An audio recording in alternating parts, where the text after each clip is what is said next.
Hello snowboarders of the internet. I'm your host Avran LeFeber, and in this video we're going to be reviewing the Nidecker Alpha. Now, if you're looking to pick this board up, we've got affiliate links down in the description below for it and everything else mentioned in this review, so you don't have to go hunting for them. This board features Nidecker's Surfy Cam Rocker, which is just rocker in the nose, then camber throughout the rest of the board.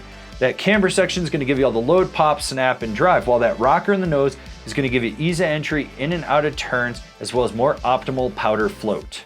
This board is available in 148, 153, 158, and 162 wide.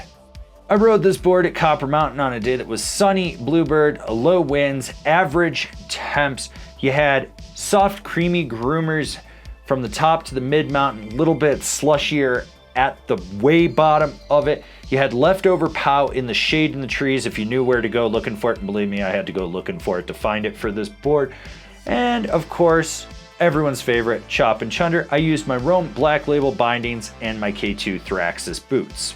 Since the last time I rode this board, I do feel that it's gotten a little bit softer, but not so much that it's becoming a noodle or anything. You do have that standard run-of-the-mill, slightly directional all mountain freestyle flex. That means softer nose, stiffening back up to the tail. That nose is going to feel softer in part a lot due to that rocker in there. That's a really big flex area right where it meets the camber, so you're going to just get a little bit more play. And then the tail is going to be just a hair stiffer than how it is through the middle of the board. Not much, just like a tiny hair. The torsional flex is very easy to engage, and it's smooth with its rebound. It's not snappy like the APX version. It's just a little more smooth and laid back.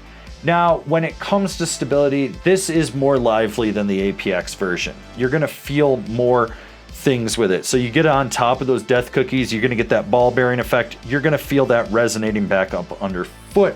At speed on a groomer, the nose does flap, and that reverberates back under the front foot. You're gonna feel that as well. You get into really rutted out terrain. This board pretty much bends and flexes with everything. It's not so much that you're gonna get bucked around, but I would suggest that you keep your knees bent a little bit.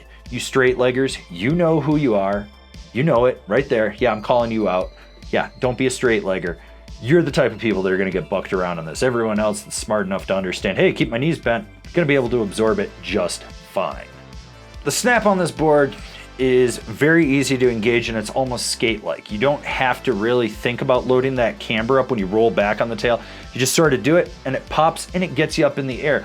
Whether you're coming off a side hit, launching a roller, or just trying to hit that cat track gap and kind of step down on it, it's gonna get you up in the air. It's not gonna boost you to the moon, but it's consistent enough to get you that pop. You don't have to worry about it. It's very, very easy and forgiving to engage.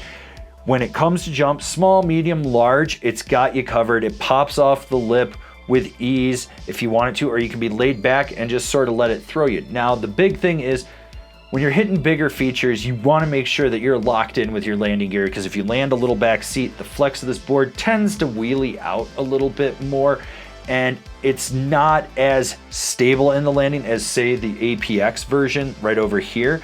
It's just one of those things that, you know, you gotta be kind of aware of, but by and large, like, this thing is fine on jumps. All right, so we're about halfway through this review. Why don't you go give it a thumbs up or a thumbs down? It honestly doesn't matter. They both have the same weight in the algorithm, and it just feeds it to more people. And if you haven't already, why don't you subscribe, click the bell, get those notifications. That way you're not missing any of the programming we've got coming out for you. Obviously, with rocker in the nose, it's gonna be easier to butter on the nose. You got that big area to press into. There's a flex point there. You're gonna feel it. And when you lock into it, it really holds, and there's not a lot of fight to it, but there is enough to give you a little bit of spring. With the tail, it's a little more snappy, a little bit more responsive. It's not so overwhelming that you're muscling it the whole way like with the APX, but more so you can feel that you're gonna get a good amount of rebound out of it, especially when you get sideways and you're pressing into it. Now, when it comes to jibbing, this isn't what this board's made for. The Alpha series is just not in general, and I mean the Alpha and the Alpha APX. Can it handle jibbing? Yes. The nose is going to lock into a press easier than the tail. It's going to hold better. It's going to be able to make it to the end of the feature, and you're going to be able to pop off of it. With the tail, you're going to get a little bit more spring. You're going to notice that. Now, when you go sideways, this thing really does lock in, and you can feel it just cradle around the feature. Like I said, not going to be your first choice to go jib with, but if you need to go hit a feature, you can do it. Especially if it's a powder park day, which it wasn't for me, but if it had been, probably would have hit more features with this, just saying. I love the way this board carves. It just rolled smoothly from edge to edge, and you do have a slight 3D shaping in the nose, so that kind of helps accentuate that roll. But the flex on this board isn't so demanding that you're like, oh, I gotta power my weight all the way out to get it to engage. No, you just sort of roll up on it. You can transition back. You wanna go a little bit harder, you can load it into the camber, push off the tail. And if you really, really wanna drive it hard and aggressive, you still have enough spring out of this board to let you slingshot it through a turn. It's a board that you can lay a trench with when you absolutely need to, but for the most part, you can just be really laid back and cruise, and then at that last minute when you need it, it's there. Rider in mind, this is for the all-mountain freestyle rider with a little bit more emphasis on the all-mountain. They don't want something as stiff as the APX. They want something they can be a little bit more laid back on, but push it when they have to. Like what we're doing over here? Want to support us further? Swing on over to Angry Snowboarder VIP and become a member. Sure, I could tell you more here, but I got a video over there that explains it so much better. Like I said earlier in this review, I do think that they softened this up and they stiffened up the APX version of the Alpha so that way they really differentiate themselves. It's not like an incremental jump, it's a noticeable jump. And there's nothing wrong with that. This is the more approachable version. This is the one you can be a little bit more laid back on, but still push it if you absolutely have to. That's what I liked about this. I could be lazy, but if I really needed to push it, I could. You get good snap out of a turn when this thing's on edge, and that edge-to-edge power transmission is very nimble and fluid. That's great. The pop, it's consistent. It's almost skate-like. By and large, it's just a good, well-rounded, all-mountain freestyle board with more emphasis on that all-mountain, as I've already mentioned.